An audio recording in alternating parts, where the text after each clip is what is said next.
everyone. This is Gina Costigan, and I'm here today with 50 and Fabulous, which you've learned through the trenches, sponsored by Main Street Mortgage. So today I'm so excited. I have my guest, Cinda Roffman. I'm so happy to have you on the podcast today, and I'm glad we made it work. We've had to reschedule a couple times, so actually I'm super excited to have you on today. So, we've met through eWomen Network. Meeting you through eWomen was not only a nice introduction to hypnotherapy, but I had a chance to actually work with you on a one-on-one basis. And I did want to bring that up just because I was telling you earlier, if someone told me that I was going to do hypnotherapy in 2023, I would have said, you're out of your mind. Or was it 2024? I know it was sometime in between. I had a car accident, and after the car accident, I found myself with anxiety to drive. And they told me that was going to happen, and I said, I'm going to be fine. I had a panic attack when I was driving up to my girlfriend's house, which was about 3 hours away, pulled over, and I was just feeling antsy and just the whole thing. So coming to you really helped me through that time, and I want to thank you. And It taught me many techniques, and I got this beautiful book. And so I just wanted to start with that, because having first-hand experience with you and knowing how you work and just the patience you have and making me feel welcome in your home and just how you did it was just amazing. So I think speaking from first-hand experience is always the best. Yes. Thank you, Gina. You're welcome. Glad I was able to help. You were definitely able to help. The eWomen Network has been a great way for us to meet many wonderful people. I'm glad I met you through there. So starting back, we talked a little bit today, and I always like to touch on, you have a beautiful family. You met your husband, this was kind of funny, in Big Bear skiing. They were taking a class together on the beginner's slopes. I think we've all been there. Yeah. And you guys kept kind of falling or colliding into each other, literally. So, this really could be kind of a movie. And then he asked you to have lunch, and you thought that was kind of okay. And then asked you to have dinner, but you thought the friend was kind of cute. So hopefully he doesn't hear this one. And then he decides to take you out on a date. Right. So the date you decide to go on, and he brings his friend and his roommate, and that was your date. And then you marry him. But your family sounds like it's just amazing. You have 3 children. Yep. 2 are married with grandchildren, and then your daughter's getting married in Texas next week. Right.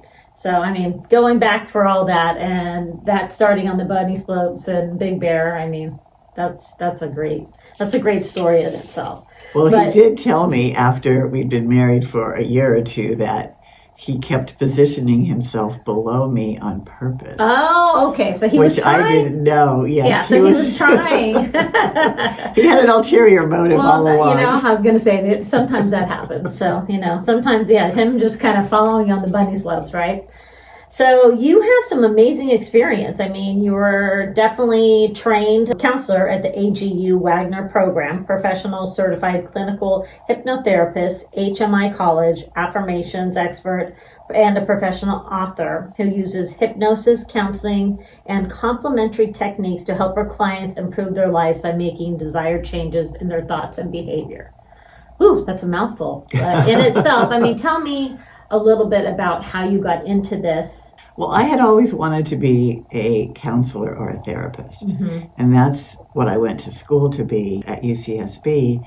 But then life kind of got in the way. I was there in the 70s when there was all the campus unrest. And then I met my husband accidentally. Yeah, we know that story. And then we got married, and we weren't going to have any kids, but then we decided, well, yeah, we do want kids. So I was able to stay at home with the kids for a while, which was really nice.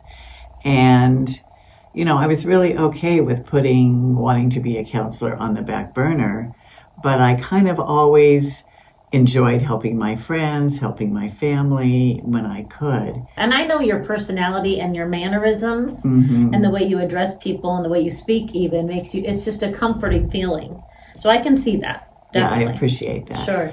So when my youngest daughter, the one that's getting married, was a senior in high school, I went back to school. I did the Wagner program, a 2-year program in counseling. And then I wanted to do more. So I decided to go to hypnotherapy school. But what made you decide from being a therapist and to do hypnotherapy? Because there's some similarities, but Right. it's different.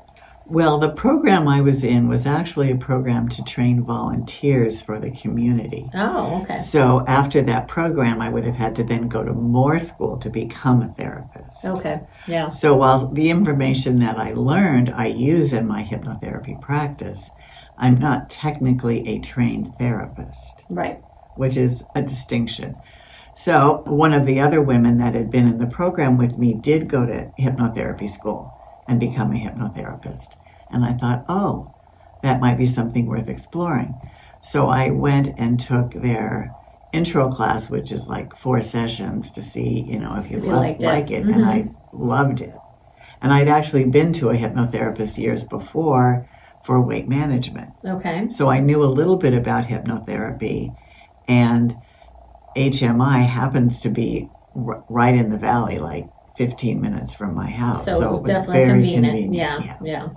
So that's what happened. Yeah, and so, building your practice and really getting out in the community and choosing where you want to spend your time, it's basically referrals. Mm-hmm. And that's kind of where your practice has gotten to this point. It's referrals, and surprisingly to me, I get a lot of clients from online. I would say online and possibly, doctor referrals as well. Mm-hmm. Sometimes. I do have a couple. I have one doctor in the Valley and one psychiatrist, well, actually a couple psychiatrists, who refer to me because they don't want to deal with the kinds of things I can help people with. Yeah, because even with an accident, when you're dealing with an attorney, I did call him and I said, this is what I'm feeling, this is what I'm doing. And, he's my attorney, and he goes, well, Gina, you do what you need to do. And, if that's where you think you need to spend some of your time, because I was in physical therapy, I was doing all the right things I was supposed to get moving again, but it was my mind and my anxieties and fears of that automobile, and I still get it. Right. I get on the freeway at that certain off-ramp, and when I'm merging into that lane, I still get it. And I'm like, is this ever going to pass? Or does it take that time? And I just kind of talk to myself through it and use some of my techniques. It does work in different areas where you can't get that help maybe in different sources. That's just how I kind of came across it. Well, a lot of what goes on in our lives has to do with our mindset. Mm-hmm. And you can heal your body, but you also have to heal your mind. And that's so true. And that was what was holding you back. Mm-hmm. Was that your mind wasn't getting the help it needed. My mind was not catching up to where I was going with my body, actually. Mm-hmm. Learning that firsthand. And I've even told you about, I want to talk to my mom possibly about coming, and with back issues. And you do other things too. You said from smoking to alcohol to, what are some of the other things that you're able to help people with? Well, smoking is a big one because there are still people out there who are smoking. What about vaping? Vaping, well, and smoking cigarettes or smoking marijuana. Oh, really? Uh-huh. Alcohol is not really in scope. No, okay. But if someone is in a treatment program and they have something that they would like me to help them with, I can do that. Like, say, anxiety or a fear or something that they believe is holding them back from completing the program successfully, I could work with them. Oh, I can see that too. Because, that takes sometimes, or even eating disorders or things of that magnitude. Weight loss, and same with weight, gain, someone that's dealing with anorexia or, those type of issues. I think all of that can really go into hypnotherapy. Mm-hmm. I was closed-minded, and just maybe not so much closed-minded, just wasn't educated on it. Right. So education's key component. I think all the education that you have done and what you've put into it, your heart and soul, really, for your business. How long have you been doing this now? About 16 years. Oh, wow. Yeah. Wow, so that's amazing. And what have you found since you've been doing it, the practice and the changes and the people you see? And what would you say your biggest challenges are right now? My biggest challenge is always getting clients. Okay. Because hypnotherapy is not like traditional therapy. I usually see my clients for 3 to 6 sessions, and then they're good to go, which is great. I think that's amazing for them. Right. But but I need another client to replace that client. I did like 4. Yeah, I did 4. Which is pretty common. And I'm happy that my clients feel that they can then take what I've taught them and go out in the world. So I do need more clients. Right. I also see clients on Zoom, which That's I wanted yeah. to mention about your mom. Yes, Zoom is very, very important because first of all, it's a component in everything we do. Right. I have at least a Zoom or 2 now during the week, which 3 sometimes, which before it was almost 3 a day. So it's kind of nice to have people interaction again. Right. But you know what? I think Zoom is a wonderful alternative to so many things. I kind of like to see a client the first time in person if they're local. But then things happen. I have some clients in Thousand Oaks, I'm in Agora, who they're tired after a day of work. Right. They just want to go home and veg. And if they can just turn me on Zoom while they're lying on their couch, great. I have a client in LA, a couple clients in LA who came to see me the first time in person. And then it just didn't work out for them to come all the way out here. So we just do Zoom.